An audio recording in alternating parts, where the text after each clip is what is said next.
오늘 함께 읽으신 본문의 말씀을 중심으로 교회에 대한 18번째 말씀 여러분과 나누도록 그렇게 하겠습니다. 설교 제목은 이렇게 잡았는데요, 한 번만 따라해 주시기 바랍니다. 교회는 주님의 신부와도 같습니다.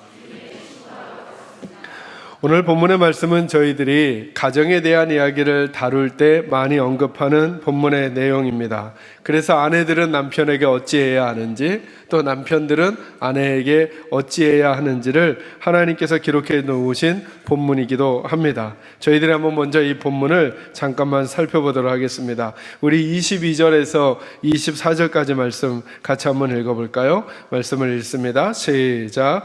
아내들이여 자기 남편에게 복종하기를 주께 하듯 하라. 이는 남편이 아내의 머리됨이 그리스도께서 교회의 머리됨과 같음이니 그가 바로 몸의 구주시니라. 그러므로 교회가 그리스도에게 하듯 아내들도 범사에 자기 남편에게 복종할지니라. 아멘. 늘 이런 구절들은 우리들에게 논란이 될 수 있겠지요. 믿음으로 받아들이는 분들에게는 어려움이 없겠지만, 믿음으로 받아들이지 않거나 아니면 시대 상황적인 문화와 연결해서 이 구절들을 이해하려고 하는 분들은 불편함을 느낄 수밖에 없는 본문이라 여겨집니다. 왜냐하면 아내들에게 이렇게 말하기 때문에 그렇습니다. 아내들이여 자기 남편에게 복종하기를 우리들이 주님께 복종하는 것처럼 하라고 했기 때문에 그렇습니다. 지금 남편들 눈빛이 바뀌면 안 됩니다. 들었냐? 이 태도 안 됩니다. 왜냐하면 이 말씀은 남편들에게 주는 게 아니라 누구에게 주는 겁니까? 아내들에게. 그러니까 남편들은 귀를 닫고 아내만 열어야 하는 것입니다. 우리들 말씀을 거꾸로 듣는 거죠. 이거 분명히 아내들에게 한 말인데 남편들이 더 확실하게 받아들입니다. 봤냐? 이러면서. 이 말씀은 아내들에게 주시는 말씀입니다. 믿음을 가진 아내들이 한번 꼭 생각해 봐야 한다는 것입니다. 저와 여러분이 믿음을 갖는다는 것은 이제 우리의 생각을 버리고 하나님의 생각을 넣는 것입니다. 우리들의 모든 삶의 영역에, 그 삶의 영역이 좁게 하나님의 말씀을 적용하면 믿음이 좁아질 터이고요, 나의 삶의 모든 영역에 내가 가지고 있었던 고정관념이나 고집이나 선입견을 끄집어내고 하나님이 말씀하시는 기준에 따라 살아가게 되면 그 사람은 믿음의 영역이 넓어지게 될 것입니다. 교회에서만 그렇게 하면 교회에서는 그런데 바깥에서는 안 그런 분이 될 것이고요, 교회에서도 그렇게 하고 가정에서도 그렇게 하고 직장에서도 그렇게 하고 부부 사이에서도 그렇게 하고 부모 자녀와의 사이에서 그리고 동료들 사이에서 그렇게 하게 되면 그는 점점점 믿음의 영역이 넓어지는 거죠. 믿음이 좋아진다는 것은 어느 날 갑자기 자동적으로 되지 않습니다. 아주 구체적이고 선명하고 분명한 싸움을 해나가는 것입니다. 내가 가지고 있었던 가치를 끄집어내고 하나님의 가치를 집어넣고 살아가는 것이죠. 아내들에게 이렇게 말합니다. 아마 오늘도 이 본문의 말씀을 들으면서 목사님 몰라서 그러는데요, 제 남편 그 인간은 복종할 인간이 아닙니다 라고 생각하는 분들이 계실 수 있겠습니다. 맞아요. 그게 우리 생각이죠. 근데 하나님 뭐라고 말씀하시느냐 하면 아내들이여 남편에게 복종하기를 교회가 주께 하듯 하라고 말씀하셨습니다. 그러니 이제부터 고민하셔야 된다는 것입니다. 고민하셔야 된다는 것입니다. 아, 싫어. 난 싫어. 나는 그냥 내가 하던 대로 할 테야 라고 한다면 여러분은 여러분의 생각을 고집하느라고 하나님의 생각을 거절하셨기 때문에 이 부분에 대한 하나님이 왜 이렇게 말씀하시는지 그 놀라운 비밀을 경험하기 어렵다는 것입니다. 물론 여기 복종한다는 말이 비겁하게 굴종하고 부당한 것에, 부당한 폭력에 그냥 입을 다물고 있는 것을 말하는 것은 아닙니다. 여러분 33절 한번 읽어보실까요? 같이 읽습니다. 시작. 그러나 너희도 각각 자기의 아내 사랑하기를 자신같이 하고 아내도 자기 남편을 뭐 하라고요? 존경하라고요. 우리가 요즘에 막 이렇게 많이 쓰는 단어로 리스펙한다 그러잖아요. 리스펙하라는 거예요. 이게 복종한다는 의미를 여기서 다시 설명해 주는 거예요. 그러니까 남편을 정말 존경해 주는 마음으로 남편을 대하라고 아내들에게 말해주고 있는 것입니다. 고민거리죠. 이 고민을 안고 내가 하나님을 순종할 것인가, 내 고집을 주장할 것인가 고민해 보라고 말씀해 주시는 거죠. 이게 아내들에게 부탁하시는 하나님의 말씀이에요. 그러면 남편들에게는 어떻게 부탁하시는가? 25절 말씀 같이 읽겠습니다. 시작. 남편들아, 아내 사랑하기를 그리스도께서 교회를 사랑하시고 그 교회를 위하여 자신을 주신같이 하라. 아멘. 아내가 남편에게 줘야 하는 것이 존경이라면 남편은 아내에게 사랑을 주어야 한답니다. 그러면서 어떻게 비유하시느냐 하면 정말 예수를 잘 믿는 남편은 어떻게 아내를 사랑해야 하는가? 우리 주님께서 교회를 위해서 자신을 주신 것처럼, 목숨을 주신 것처럼 아내를 사랑해야 한다는 것입니다. 이것이 우리 남편들이 아내들을 향해서 가지고 있어야 될 태도라는 거죠. 이때 아내들의 눈빛이 변하면 안 됩니다. 남편들의 눈빛이 변해야죠. 아, 우리에게 이렇게 말씀하시는구나. 내가 지금 아내를 주님께서 교회를 목숨같이 사랑하는 것처럼 내 아내를 목숨같이 사랑하고 있는가를 물어보고, 그러지 못한 내 모습을 끄집어내고 그 모습을 넣을 때 하나님께서 왜 가정을 허락하셨는지 그 가정의 분복을 누릴 수 있다라고 하는 거예요. 아내가 남편에게 존경을 주지 않고 남편이 아내에게 사랑을 주지 않잖아요. 그러면 가정의 이름은 있지만, 그리고 가정으로 존재하고 유지하고, 그리고 남들도 나도 그렇게 알고 살아가고는 있을 수는 있겠으나 하나님께서 가정 공동체를 만드신 그 놀라운 복은 누리지 못할 거라는 거예요. 그러니 만약에 지금 이 순간에라도 하나님께서 우리를 부부로 묶어주시고 가정으로 만들어주신 하나님의 그림대로 그림을 그려가길 원한다면 아내들은 하나님의 말씀을 꼭 들으셔야 합니다. 남편들도 하나님의 말씀을 꼭 들으셔야 합니다. 그래서 저는 우리 사랑하는 개선여교회 식구들의 가정이 천국과도 같은 가정이 될 수 있기를 주님의 이름으로 축원합니다. 근데 오늘은 제가 이 본문을 조금 다른 각도에서 말씀을 드리려고 합니다. 근데 이 본문은 이렇게 아내와 남편의 모습을 그리는 본문인 것 같은데 조금 더 찬찬히 읽어보면 그 목적이 다른 데 있음을 알려주고 계세요. 여러분 32절 말씀 한번 보겠습니다. 32절 같이 읽습니다. 시작. 이 비밀이 크도다. 나는 그리스도와 교회에 대하여 말하노라. 아멘. 이 본문을 말하는 목적이 뭐라고요? 누구와 누구에 대하여? 그리스도와 누구에 대하여? 교회에 대하여 말하는 거라는 거예요. 그러니까 지금 사도 바울은 하나님께로부터 감동을 받아 이 에베소서를 기록하면서 하나님의 교회와 예수님이 어떤 관계인지를 가정 안에 있는 남편과 아내의 관계로 설명해 주고 싶다라고 하는 거예요. 그 비밀이 여기 담겨져 있다는 거예요. 그래서 오늘은 이 말씀을 중심으로 교회는 주님의 신부와도 같습니다라는 제목의 말씀으로 몇 가지로 좀 정돈해 드리도록 하겠습니다. 그 중에 첫 번째로 기억할 것이 뭐냐 하면 하나님께서는 하나님과 우리와의 사이를 관계로 설명한다는 데 주목하려고 하는 것입니다. 여러분, 기독교는 종교가 아니라 관계라고 설명해야 합니다. 종교가 아니라 관계라는 건 어떤 것을 의미하는 것이냐면, 종교라고 하는 것은 사람이 신에게 다가갈 수 있는 방법론이 있습니다.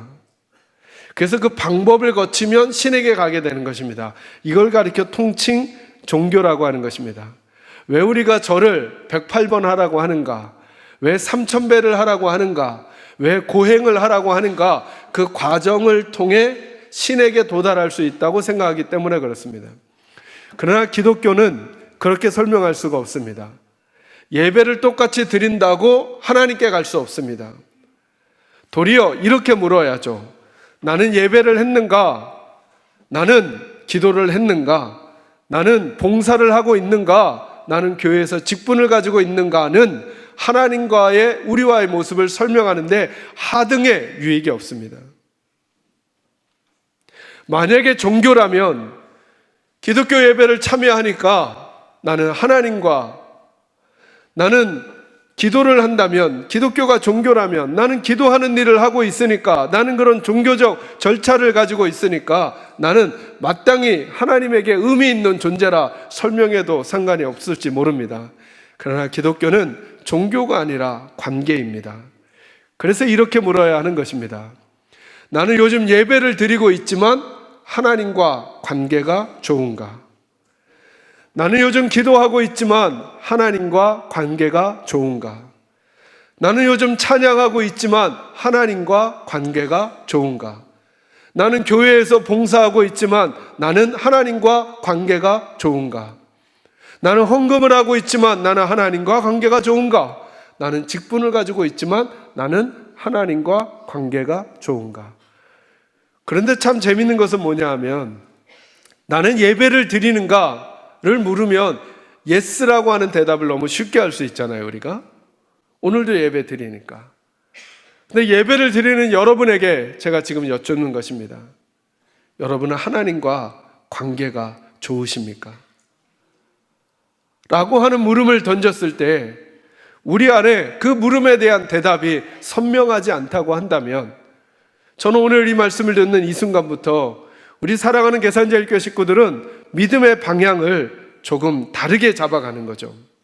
난 앞으로 예배를 열심히 드릴 거야 라고 하던 그 마음에서 그 마음과 함께 하나 더 질문을 우리 속에 넣고 다짐하는 거예요. 나는 하나님과 바르고 좋은 관계를 맺을 거야.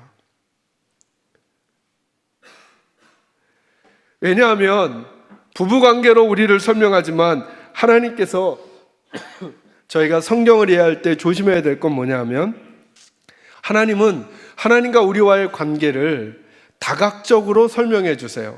그러니까 성경을 막 오용해서 해석하는 분들은 A는 B이다 라고 말하면 A는 B라고만 말해요. 근데 만약에 성경의 다른 본문에서 A는 C이다 라고 말하면 A는 B다 라고 하는 것만 고집하면 안 되는 거죠. 그러면 편협하게 되고 왜곡하게 되는 거죠. A는 B이기도 하고 A는 C이기도 하는 거예요. 하나님께서 그렇게 풍성하게 설명하거든요. 예를 들면 이런 거죠. 하나님은 우리와 하나님과의 관계를 어떻게 설명하느냐 하면, 너희는 내 백성이고 나는 너희의 주인이다 이렇게 말해요. 그러니까 우리가 하나님과 우리와의 관계를 설명할 때, 하나님은 우리 왕이시고 우리는 그의 백성이구나 라고 하는 이미지를 가지고 있어야 하는 거죠.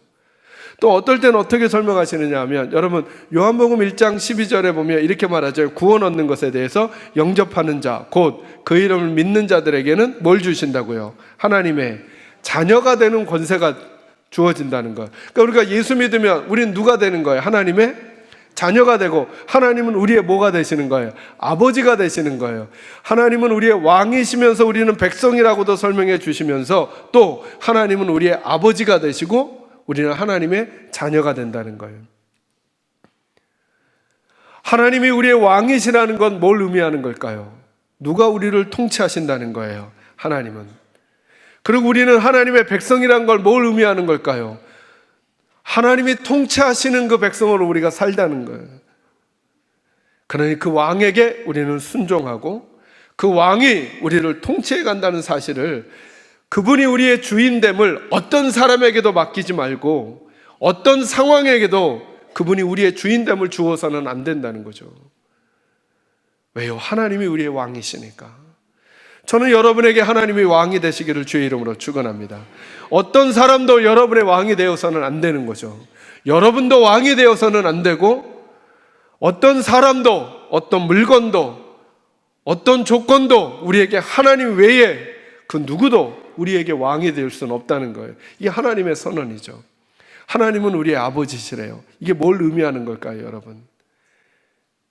이건 절대적 사랑을 말하는 것입니다. 여러분, 하나님이 우리의 아버지라고 하는 건 무슨 말이냐 하면, 하나님이 저와 여러분을 무슨 일이 있어도 절대로 포기하지 않는다는 거예요. 왜 아버지라고 하는 표현을 썼을까? 어머니라고 하는 표현을 쓰셔도 괜찮습니다. 왜 하나님이 우리를 향한 하나님의 모습을 아버지 혹은 어머니의 모습으로 우리에게 설명해 주실까요? 여러분, 부모가 자녀를 사랑하는 이유가 뭡니까? 이유는 딱 하나밖에 없습니다. 그냥 자녀니까. 다른 집 아이보다 키가 크니까, 다른 집 아이보다 공부를 잘하니까, 다른 집 아이보다 더 건강하니까, 다른 집 아이보다 더 온전하니까 사랑합니까? 아니죠. 만약에 다른 집 아이보다 덜 건강하면요, 제가 부모의 마음이 희한하다는 걸 느끼는 게 뭐냐 하면, 아이가 건강하잖아요? 그러면 잠시라도 잊고 있을 수도 있어요, 부모가. 아이가 아프면요, 자꾸 그 아이는 부모의 가슴에 중심으로 들어와요. 한시도 잊을 수가 없어요, 한시도. 아이가 평안하잖아요? 잠시 잊고 있을 수 있겠어요, 바쁘면. 근데 아이가 문제가 생겼어요. 그러면 그 아이는 부모의 마음에서 떠나지 않아요. 희한하죠? 문제가 생기고 아프고 연약하고 잘 안 됐고 힘이 든데 부모는 그 아이를 사랑하는 마음을 그칠 수가 없어요. 그래서 하나님이 이렇게 설명해 주고 싶은 거예요. 나는 너희의 아버지라는 거예요. 나는 너희를 무슨 일이 있어도 포기하지 않고 버리지 않을 거라는 거예요. 그래서 이사야서 말씀에 뭐라고 말씀하시냐면, 주님이 이렇게까지 말씀하세요. 어찌 그 아이를 낳은 어미가 젖먹이를 잊을 수 있겠느냐. 잊을 수 없다는 거예요. 근데 한마디 더 하시죠. 그런데 사람 부모 중에는 그 젖먹이를 잊는 것처럼 행동하는 이들도 있단다. 그러나 나는 너희를 절대로 잊지 않을 것이란다 라고 하나님 약속해 주셨어요. 그게 내가 너희의 아버지라고 말씀하시는 하나님의 마음이에요. 여러분, 믿음이라고 하는 것은 우리가 하나님을 선택하는 게 아니에요. 하나님이 우리를 먼저 사랑하시는 거죠. 그러면서 절대 우리를 포기하지 않는다는 거예요. 저와 여러분이 그 사랑 받고 있음을 믿으시기를 주의 이름으로 축원합니다. 우리가 하나님의 자녀라는 건 어떤 의미를 가지고 있는 걸까요? 자녀가 부모에게 보여야 되는 가장 본질적인 태도가 뭐냐 하면 절대적 의존이에요. 그러니까 여러분, 우리가 건강하든 건강하지 않든, 장성하든 미성숙하든 시간이 지나더라도 항상 가지고 있어야 할 태도가 뭐냐 하면 하나님에 대한 절대적 의존의 마음이에요. 왜 다윗이라는 사람이 아름다운 믿음의 사람으로 늘 일컬어지냐 하면, 그는 한 나라의 왕이었어요. 여러분, 왕이라고 하는 그 지위는 뭘 의미하는 거냐면 세상을 자기 마음대로 할 수 있다는 거 아니겠어요? 그죠? 말 한마디로 이리 와, 다 오고 저리 가 하면 가요. 덤비면 죽이고 저항하면 압제하고 할 수 있는 권한이 자기에게 있어요. 근데 다윗은 참 희한한 사람이죠. 그는 늘 뭐라고 고백하느냐 하면, 여호와는 나의 목자시요, 여호와는 나의 왕이시며, 여호와는 나의 피난처시며, 여호와는 나의 반석이시며, 여호와는 나의 승리의 깃발이시래요. 자기가 왕인데 그는 따로 왕을 모시고 살아요. 그는 왕이 되었어도 하나님에 대한 절대적 의존을 놓치지 않았어요.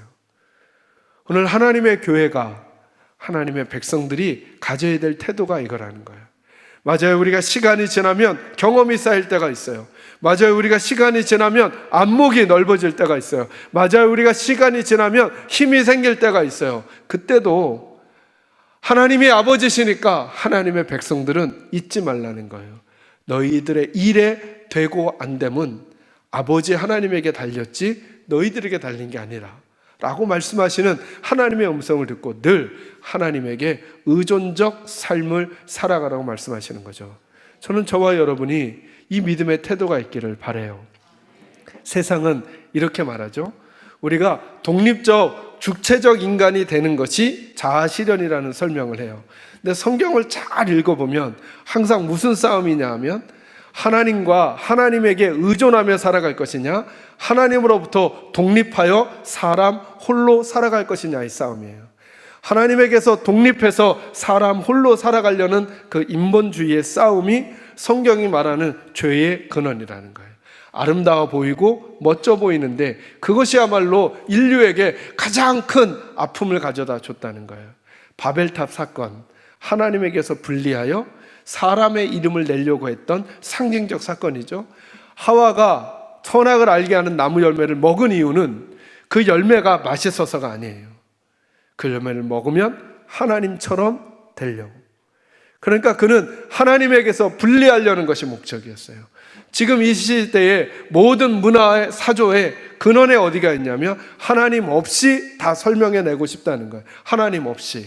하나님 없이 과학으로 설명하고, 하나님 없이 철학으로 설명하고, 하나님 없이 사람을 설명하고, 자연을 설명하고, 하나님 없이 세상을 설명하고, 하나님 없이 가정을 설명하고, 하나님 없이 남자와 여자를 설명하고. 그러니까 하나님을 빼고 나서 설명하니까 남자가 남자를 취해도 문제가 되지 않는 거죠.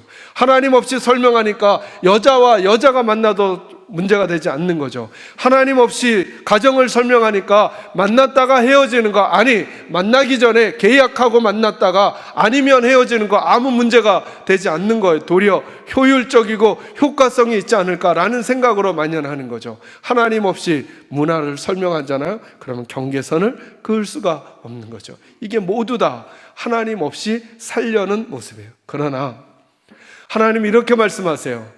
나는 너희의 아버지고 너희는 내 자녀다라고 말씀하시는 것은 우리가 어떤 삶을 살든 어떤 상황에 있든 하나님 의존적 삶을 살아가라고 말씀하시는 주님의 음성임을 잊지 마시기를 주의 이름으로 축원합니다. 근데 오늘 본문에서는 뭐라고 설명하시느냐 하면 주님이 우리의 신랑과도 같고 우리는 주님의 신부와도 같다는 거예요. 이게 무엇을 의미하실까? 주님이 우리의 신랑과도 같다는 것은 이것을 말하는 거예요. 주님이 주시는 사랑을 먼저 흠뻑 받으라는 거예요. 저는 제 개인적인 믿음의 삶을 돌아봐서도 그렇고 성경을 읽고 묵상하면서도 그렇고 언제 성도가 힘을 얻을 수 있는가? 우리가 하나님을 향해 열심을 낼 때인가? 아니면 하나님이 나에게 열심을 내셔서 나를 사랑하셨다는 사실을 알게 되었을 때인가? 여러분, 우리는 언제 우리의 존재가 변하느냐 하면 우리가 사랑받는 존재라는 사실을 알 때 진짜 변할 수 있습니다. 근데 하나님이 우리 주님과 우리와의 관계를 어떻게 설명하시느냐 하면 주님은 우리의 신랑이시다 이렇게 말해요. 그러면서 오늘 에베소 5장 25절 이하에 설명하기를 주님이 우리를 사랑하시는데 어떻게 사랑하시냐면 목숨을 주시는 것처럼 우리를 사랑하신다는 거예요. 우리를 목숨처럼 사랑한다는 거예요. 목숨처럼. 그게 주님이 우리를 사랑하시는 사랑이에요. 어떤 분들은 가끔 이렇게 말해요. 우리가 믿음 생활을 잘하다가 잘 못하면 주님이 우리를 버리실 거래요. 그럴 수가 없어요, 여러분. 왜냐하면 주님은 우리가 주님을 사랑하지 않을 때부터 우리를 위해서 목숨을 주셨거든요. 어느 목사님이 그래서 이 부분을 이렇게 설명해요. 원래 그 여인이 죽을 암이 걸린 걸 알고 결혼했다는 거예요. 시한부 인생인 걸 알고도 결혼했다는 거예요. 근데 같이 살다가 보니까 감기가 걸렸대요. 감기가 걸렸다고 그 여인을 버리는 일은 없다는 거예요. 왜요? 더 큰 병을 알고도 받아들였는데 감기 걸렸다고 그 여인을 어떻게 버려요? 저와 여러분은 시한부 암과도 같은 질병을 갖고 있던 사람이었다는 거예요. 그걸 알고도 주님이 목숨 주시고 저희를 사랑하기 시작하셨다는 거예요. 근데 예수 믿다가 조금 넘어지고 조금 쓰러지고 조금 갈등하고 조금 죄 짓는다고 이것 때문에 우리를 버리실까라고 생각하는 것은 주님의 사랑을 너무나 가벼이 여기는 거라는 거예요. 교회가 해야 할 중요한 일이 뭐냐? 주님의 사랑을 정말 인정하는 거예요. 여러분, 주님은 우리를 신부 삼으셨어요. 그러니까 저는 가끔 그런 생각하거든요. 하나님은 공평하신가? 라는 질문을 할 때 어떨 때 하나님이 공평하시기도 한 것 같지만 공평하시지 않는 것 같아요. 그리고 공평하시지 않아야 당연한 것 같다는 생각이 들어요. 여러분, 제가 모든 여인을 공평하게 사랑해주면 어떻게 될까요? 제 아내는 돌아가시는 거죠. 전 공평하지 않아요. 제가 제 아내의 남편이 되기로 한 순간부터 저는 아내를 선택한 거죠. 그리고 세상의 모든 여인을 그냥 여자 사람으로 보기로 결정한 거죠. 제가 아내에게 보이는 사랑은 여러분은 절대로 제게서 받을 수도 전 주지도 않을 거거든요. 그렇다 그래서 여러분이 저보고 저 편협한 목사 이렇게 말하진 않으실 거예요. 우리 주님이 그걸 결정하셨다는 거예요. 우리가 누구길래 도대체 저와 여러분을 신부로 삼으시고 당신은 신랑이 되시겠다는 거예요. 그리고는 스스로를 제한하시는 거예요. 여러분, 제가 제 아내랑 결혼하면서 너무 많은 걸 제한했다는 걸 여러분 아십니까? 제게 다가오는 여인들 다 제한하고,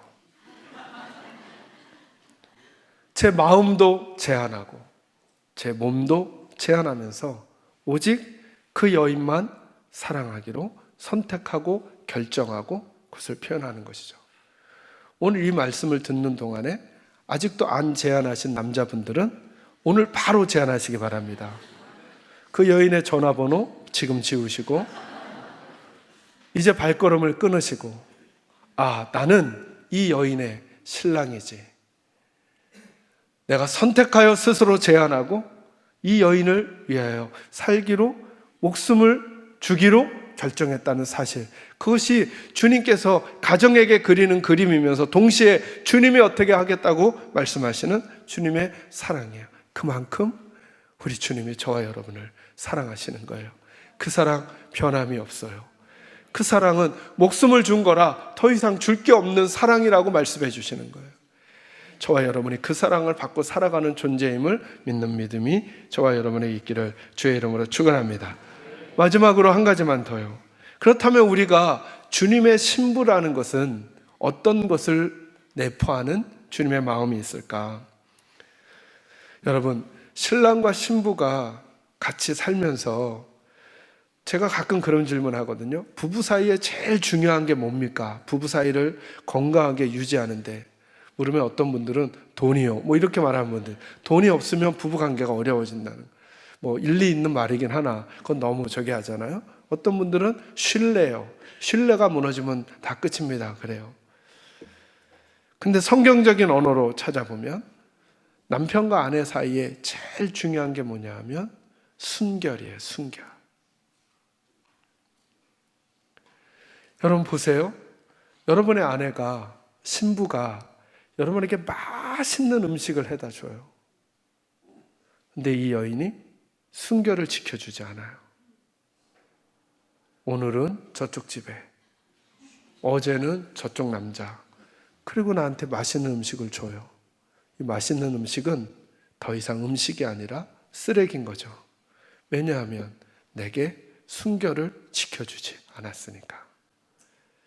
주님이 우리에게 이렇게 말씀하세요. 내가 거룩하니 너희도 거룩하라. 우리 하나님의 교회들은 늘 무슨 고민을 하냐 하면, 성도들도 마찬가지고, 우리가 하나님 앞에 무엇을 드릴까 너무 이 생각을 많이 해요. 아무리 맛있는 음식을 드려도요, 아무리 멋진 교회를 지어 드려도요, 아무리 많은 사람들이 모여서 노래를 해도요, 그가 순결하지 않은 신부잖아요. 그러면 하나님께는 그게 다 쓰레기와 같은 거죠. 내가 거룩하니 너희도 거룩하라, 이렇게 말씀하시죠. 나는 신랑으로서 너희에게 거룩할 것이다. 거룩하다는 게 무슨 의미라 그랬죠? 구별된다. 구별되다. 구별되다. 나는 너희에게 구별될 거야. 그러니 너희도 내게 구별되어 다오. 이걸 한 단계 더 나가면, 나는 너희에게 순결을 지킬 거야. 나는 이제 너희가 내 백성이 되고 너희가 내 자녀인 그 약속 안에, 관계 안에서 한 번도 무슨 일이 있어도 너희에게 등을 돌리거나 내 스스로 너희를 내치거나 너희에게 내 순결을 지키지 않는 일은 없을 거야. 이게 하나님의 선언이에요. 그러니까 여러분, 저는 하나님의 명령을 들을 때마다 그런 마음이 드는 거예요. 제가 언젠가 직국에 이렇게 말씀드렸잖아요. 베드로가 예수님에게 이렇게 말했죠. 예수님, 제가 제 친구가 제게 잘못하면, 형제가 잘못하면 7번 용서해 주면 되겠습니까? 그랬죠. 여러분, 그랬더니 예수님 뭐라 그래요? 7번이 아니라 몇 번이요? 7번씩 70번이라도 용서해 주라 그랬죠. 그러니까 우리는 그 말을 딱 듣는 순간 숨이 턱 막히죠. 왜냐하면 7번도 어렵잖아요. 그죠? 7번도 너무 어렵죠. 안 어려운 분은 아까 제가 했던 말 상기시키면 돼요. 여러분의 아내가 7번 바람 폈어요. 이거 7번 용서돼요? 전 한 번도 안 돼요. 제가 미리 얘기해놨어요. 한 번도 안 된다고. 근데 70번씩 7번 혹은 7번씩 70번을 어떻게 용서해줘요? 숨이 턱 막히죠. 제가 어느 날 말씀이 거꾸로 보였어요. 자, 그러면 그 말은 계속 용서해 주라는 말씀이잖아요. 그죠? 용서를 구하면 주님은 우리를 몇 번 용서해 주셔야 돼요? 우리에게 뭐라고 명령하셨어요? 70번씩 7번이라도 7번씩 70번이라도 계속 용서를 구하면 너네 용서해 줘라 이렇게 명령하셨죠. 그럼 주님은 우리를 몇 번 용서해 주실까요? 주님도 우리를 그렇게 용서해 주시는 거죠. 너희가 거룩하라 라고 하는 건 주님의 명령이기 전에 주님의 선언이시죠. 난 너희에게 거룩할 거야. 난 너희에게 순결할 거야. 그러니 너희도 내게 순결해다오 라고 하는 기대와 부탁이 여기 담겨져 있는 거죠.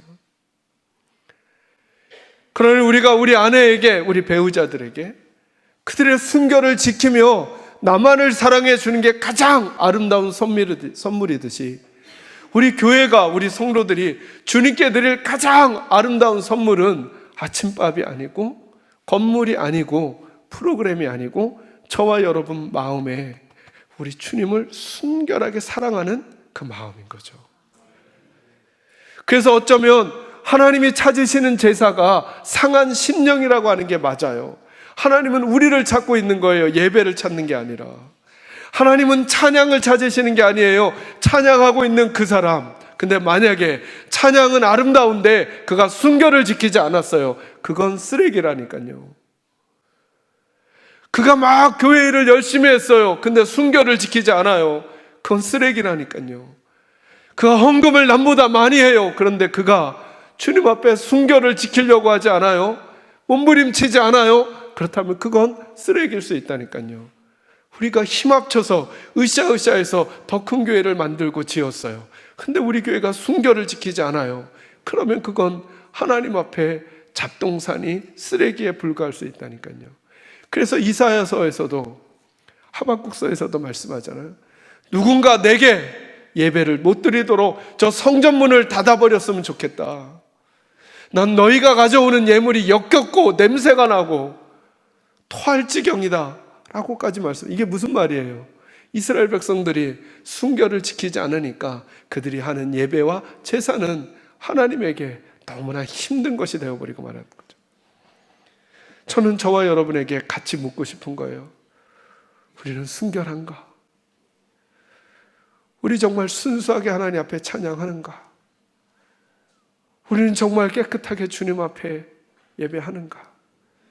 나는 예배하고 기도하고 찬양하면서 반복되고 있는 내 안에 예쁘지 않은, 아름답지 않은 죄된 마음과 생각들, 태도와 자세들이 여전히 우글거리고 있는 것은 아닌가? 다짐하고 다짐했지만 또 무너지는 우리들. 그래서 저는 정말 예수님이 좋은 이유는 그런 우리들이 그래서 예수 없이는 살 수 없는 거예요. 그런 우리들이 주님 앞에 용서를 구하고 뉘우치면 다시 와서 우리의 신랑 되시는 예수가 그 흘리신 보혈로 우리를 덮어주시고 우리를 품어주시는 거죠. 예수님은 늘 나중에 천국의 모습을 천국 혼인잔치로 설명하세요. 마치 하나님의 아들이신 예수님과 그분의 신부인 교회가 만나는 잔치처럼 저와 여러분은 그날을 위해 아름다운 신부의 모습으로 준비되어져 가는 거죠. 아직도 흠이 있고 티가 있을 수 있어요. 그러나 주님이 저와 여러분에게 순결을 기대하신다는 사실을 꼭 기억하시고 저와 여러분이 조금씩 더 주님의 신부답게 아름답게 빚어져가는 일이 있기를 주의 이름으로 축원합니다. 이 구절만 읽고 마무리합니다. 26절, 27절 하나님이 걸고 계시는 기대입니다. 같이 읽습니다. 시작. 이는 곧 물로 씻어 말씀으로 깨끗하게 하사 거룩하게 하시고 자기 앞에 영광스러운 교회로 세우사 티나 주름 잡힌 것이나 이런 것들이 없이 흠이 없게 하려 하심이라. 아멘. 26절과 27절 한마디로 하면 어떤 교회를 희망하세요? 순결한 교회로 너희를 만들고 싶다. 순결한 영혼으로 너희를 만들고 싶다. 이 주님의 마음이 교회는 주님의 신부와도 같습니다 라고 하는 메시지에 담긴 음성임을 기억하시고 그 삶으로 주님 앞에 나아가는 우리 모두가 되시기를 주님의 이름으로 축원합니다. 기도하겠습니다. 거룩하신 아버지,